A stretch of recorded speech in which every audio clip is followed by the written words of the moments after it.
Republican নেতা Donald Trump আরও একবার যুক্তরাষ্ট্রের প্রেসিডেন্ট নির্বাচিত হওয়াতে বিশ্ব রাজনীতিতে পরিবর্তনের হাওয়া লাগতে পারে এমন ধারণা আগেই করা হয়েছিল।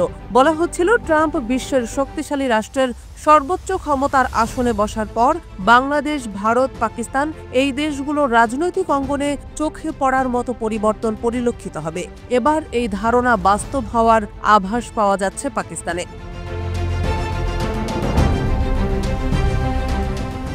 জানা গেছে আগামী ২৪ নভেম্বর পাকিস্তানের সব নাগরিককে প্রতিবাদে অংশ নেওয়ার আহ্বান জানিয়েছেন পাকিস্তান তেহরিক ই ইনসাফ পিটিআই এর প্রতিষ্ঠাতা ইমরান খান। ১৮ নভেম্বর সোমবার আদিয়ালা কারাগারে তার সঙ্গে সাক্ষাতের পর এ তথ্য জানিয়েছেন বোন আলিমা খান। তিনি বলেন, ইমরান খান শুধু দলের লোকজনকেই নয়, সব পাকিস্তানিকেই ২৪ নভেম্বর রাজপথে নেমে আসার আমন্ত্রণ জানিয়েছেন। আদিয়ালা কারাগারের বাইরে সাংবাদিকদের সঙ্গে আলাপকালে আলিমা খান আরও বলেন, ইমরান খান বলেছেন, গণমাধ্যম, বিচার বিভাগ এবং জনগণ গণতন্ত্রের ৩টি স্তম্ভ, কিন্তু এখন জনগণকে দাসে পরিণত করা হচ্ছে। আলিমা জানান, সব পাকিস্তানির প্রতি আহ্বান জানিয়ে ইমরান খান বলেছেন, ২৪ নভেম্বর আপনার সন্তানদের জন্য বেরিয়ে আসুন। প্রবাসী পাকিস্তানিদের জন্যও বিশেষ বার্তা রয়েছে।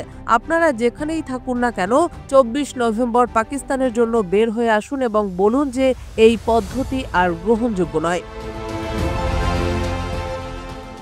প্রসঙ্গত উল্লেখ্য যে পাকিস্তান তেহরিক ই ইনসাফ পিটিআই এর প্রতিষ্ঠাতা ইমরান খান ২৪ নভেম্বর চূড়ান্ত বিক্ষোভের ডাক দিয়েছেন এবং সকলকে ইসলামাবাদ যাওয়ার আহ্বান জানিয়েছেন।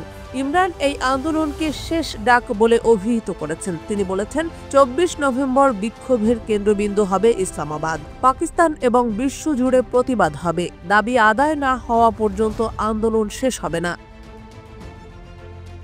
এদিকে ইমরান খানের ডাকা বিক্ষোভ দমাতে পাকিস্তানের রাজধানী ইসলামাবাদে ১৪৪ ধারা জারি করা হয়েছে।